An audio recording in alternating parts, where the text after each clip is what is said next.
Welcome back to another episode, and today is episode 9. There's one more episode and then we're done with this series. The sun is blazing hot, and let's kick started. I'm going to put my timer here so I don't go too far. For those of you that are new, my name is Lumi, and I've been documenting my journey. If you want to call it anything, it's a self-individualization journey or just my journey with God. And those that are already on my page that have been following me or watching my videos, you already know who I am and you know what I'm about. And yeah, today I'll start with the energy update. I'm in a different spot in my yard today.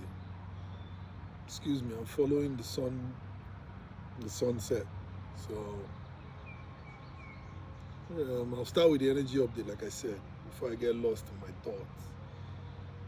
It's getting a bit quiet, just slightly different from the hecticness that we're used to, if there's any word like that. Slightly a bit quiet.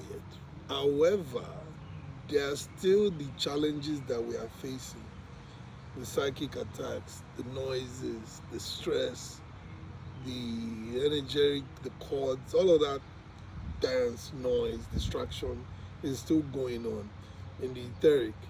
And this is still happening in the physical, as you know, we're seeing it as an example in things like the war in Iran and Israel, killing, all of this stuff are playing out physically and energetically. And if you notice, I'm not consistent with my videos as much as I should, because I'm still trying to regulate my sensitive system, especially in this time where things are just going bonkers. So today I want to talk about the head and the heart. And it's so funny, for how many years what I know about this part of the conversation is that I thought people that use their head, which is the intellectual, what they call them, the philosophers, all of those guys, people that are logically oriented, and the people that are in the heart, which is more like in the body.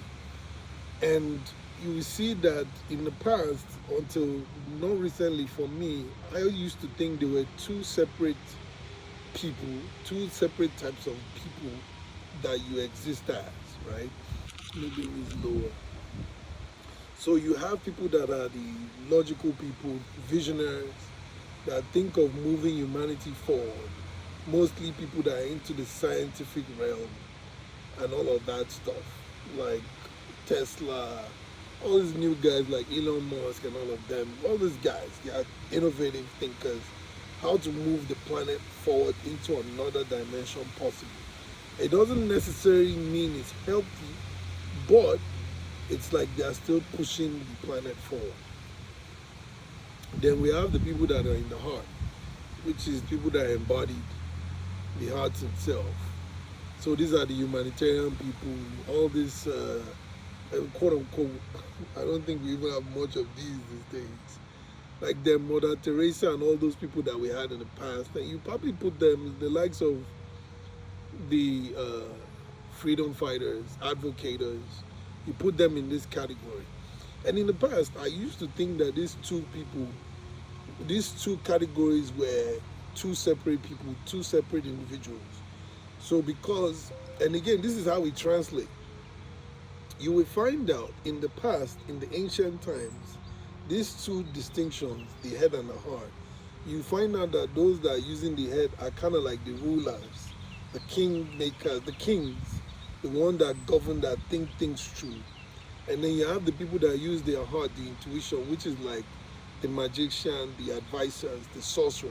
So like picture Merlin and what's the name? King Arthur. That's an example of the head and the heart, whereby the King Arthur is the head and the heart is Merlin, using magic and intuition and sorcery to see what needs to be seen and how to address what needs to be addressed. Now, people like King Solomon in the Bible are archetypes that embody these two traits, where they are very wise, but in the same time, their heart is very wide open and deep and compassionate. So they embody those two traits. And it's very rare for people to be a thinker, which is, I think, is the right side. And then people that are feelers, which is the left and the right side, the feminine and the masculine. So one of the things that brought me here is I notice in my own personal journey a lot that I struggle to stay in the body to feel these sensations because of how intense the things, the energies are. So I do a lot of practices to try and ground myself in the body to feel the emotions. And there's no education that was taught to us about this type of wisdom, right? So we have this society whereby it's mentally driven, which some will call the patriarchy, where it's very competitive, a winner. I want to be better than the rest. I want to be successful, the crab in the barrel. I want to win. I want to be the one. It's about me, then all of that stuff. And then the other side. But now, with the grace of God, the wisdom, I've been able to see that you can actually have both. It is a very rare trait to have of those two traits of integrating the heart and integrating the mind, which is this is the mind and being embodied as one human being, as a person. So you find out that there is the intuitive aspect of it, and then there is the God aspect of it, which is the belly, where you get all those God feelings of actions that you want to take based on anything that exists there. And so one of the reasons why I'm bringing this up is it's still part of this differences topic that I'm trying to address for this whole season. The society, most of us have seen that having these two is a thing that cannot exist. You have to pick one. And if you pick one, which is the head or the heart, it's like we're pit against each other. Oh, this one you are too sensitive. Oh, this one you are not wise. I have an IQ of 100 and something. So it's like we're being pit against each other based on this personal trait. But there's less awareness on the two of it being embodied and coexisting together as one in a human being. And it brings me back to the same topic, and I don't know if I said it the last time, on someone like Elon Musk now dies on $1 trillion, bro. 1 trillion. I was telling the guy that I was in the car with today that I feel some type of way, which is probably the difference is that, first of all, I would really like to know how he sleeps at night with that type of kind of money that he has. And if you look at that 1 trillion, I don't know what our population in the world is now, probably 80 billion, I don't know. But he's capable of giving everybody $1, you know. But then on the other side, I'm also someone that appreciates people that are putting enough effort into their work. I appreciate people that are putting the work ethic to achieve something. And I am that. I'm an embodiment of that as well. And I see how that is challenging for me now in this era that I'm in, where I'm trying to execute all this project. But it's so difficult because of the way the structure is being set up. It feels in some way that somehow you have to compromise your truth for you to even be able to integrate into this prosperity circle in the society. And that's why I see that politicians are being corrupted for the most part, because it's so challenging to be honest in this place, because nobody cares. It's like nobody really cares. And so you see people that are on this journey of trying to move humanity forward. One of the things that we tend to do, because we do not want to face this harsh reality of what the societal structure is, people just branch out into something soft and easy, abandoning the core reality of what shapes who we are as a person. So you have people that are righteous, people that are upright. They will not want to go into politics because of the games, the crap that they go through. And by doing that, they are left with certain type of people to govern, people that want to govern more than their tenure, people that want to govern and look at their family first instead of the people of the country. You have all these people that are left in there that are probably head dominant rather than the heart. And so by abandoning that, those people now carve out what our reality of the economy of our reality is, and we tend to financially suffer from that. And this is why the planet has continued to digress, is that the right word? Yeah, till this point, because we don't have all these structures that are fluid. All the structures that we tend to have is hierarchy. English is not my first language, don't even judge me. It's like a cult-minded hierarchy structure whereby you have leaders and then employees and all of that stuff, which to me, again, it's not the healthiest dynamics, because it's still the dynamics of one person has to pull the other person down for another person to go up. And those are not healthy. And all of this structure really started from the dynamics that we mostly embody in our childhood, in our family. The sort of worthiness that you derive from that experience is going to shape all the relationships and the way you perceive yourself in the society, even when it comes to career. So, people like me now, as challenging as it is for my nervous system to get into this nitty-gritty of this situation, talk about conflicts, raise awareness on things that are important to us, it's challenging. Just imagine how much I'm telling you how stressed I am already. And having to take up on this and trying to create a voice to make a change, even if it's for one person or two people, it's like a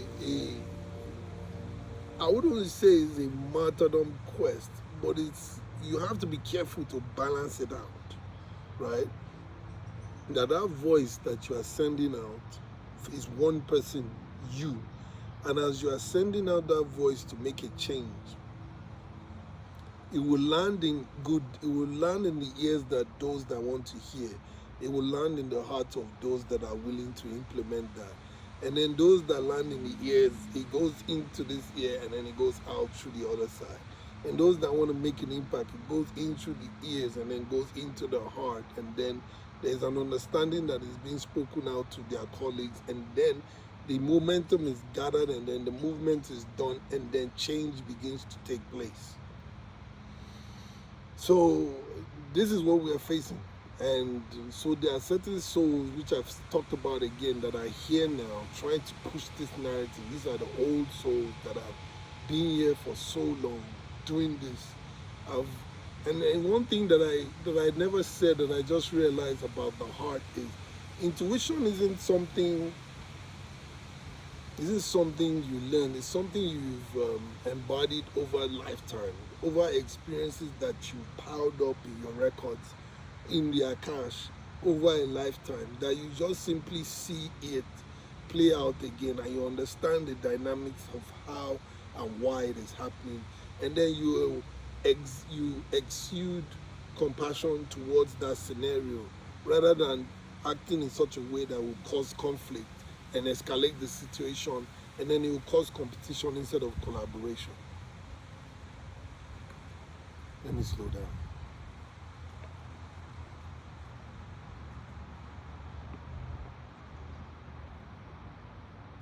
So you see me now, I'm thinking every day.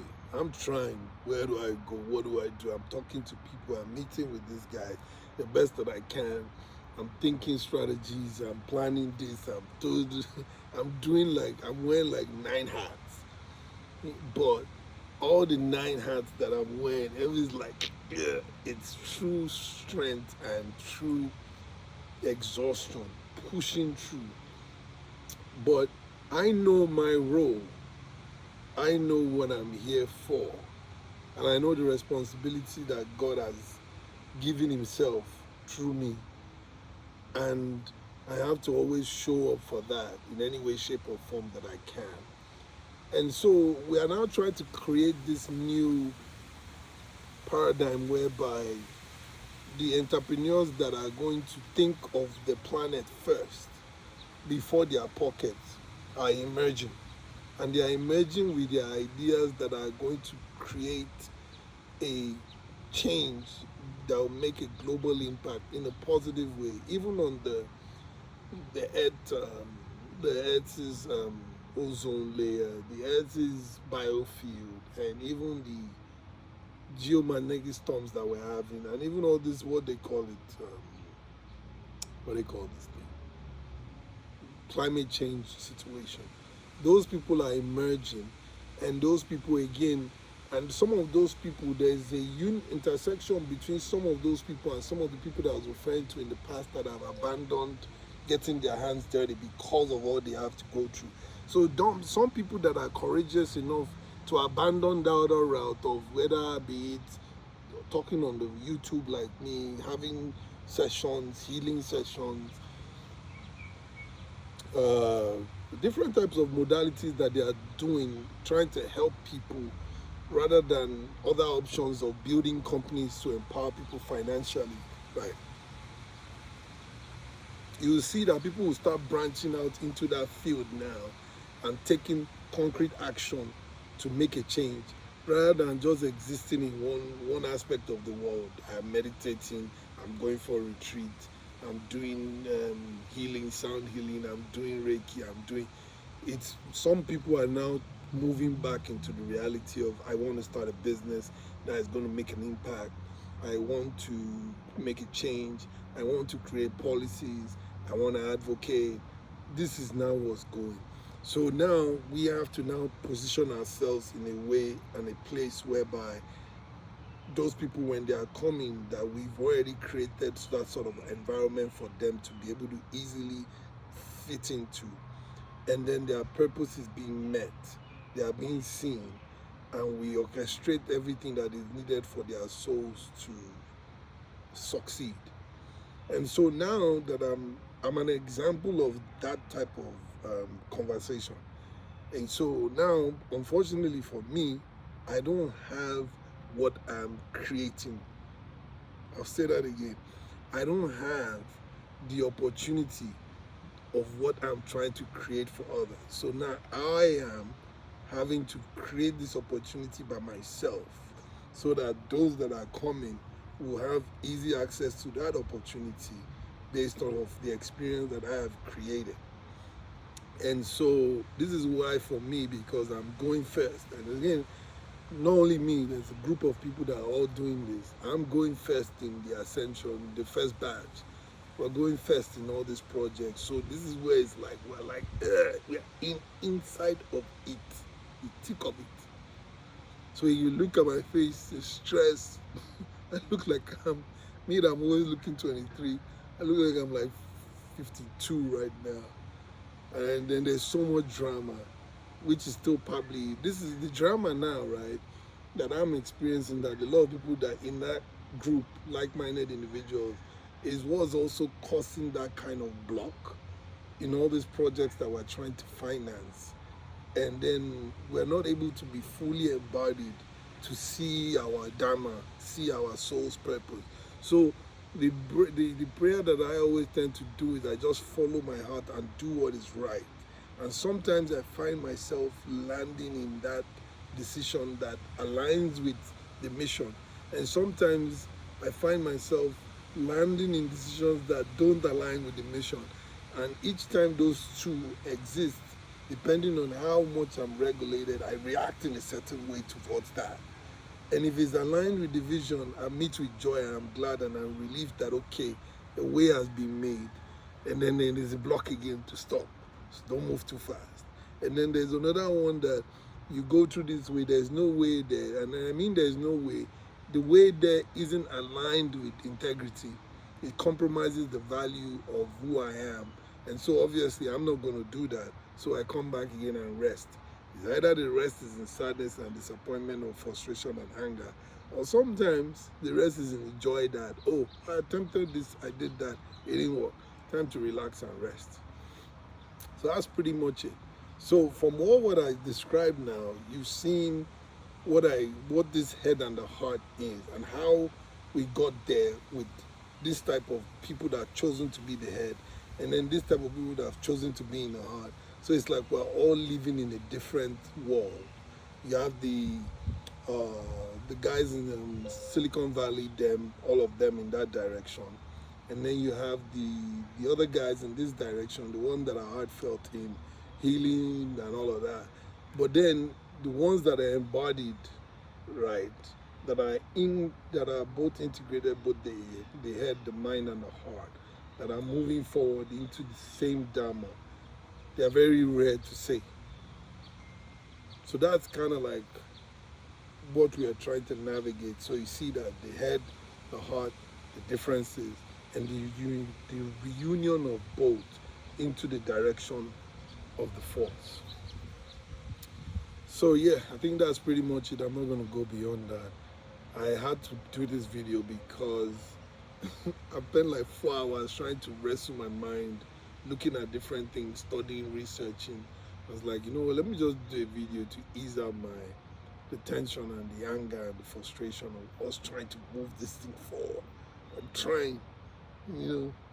And you don't have, again, I have to be careful sometimes that sometimes when you try too hard, you become what you don't want to be. So there's kind of like the dance there, like the balance. So yeah, that's all I have for today.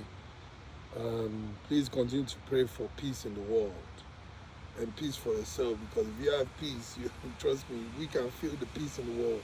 One person that has peace can change a lot of things. Continue to pray for peace in the world, regardless of what you're hearing and seeing. And then pray for people like us too, that on this journey that we're trying to push God's vision and mission. And yeah, and continue to watch, like, and subscribe. And thank you for being here. As Jay-Z said, you could be anywhere in the world, but you chose to be here. So thank you for gracing me with your time. And I'll see you in the next episode.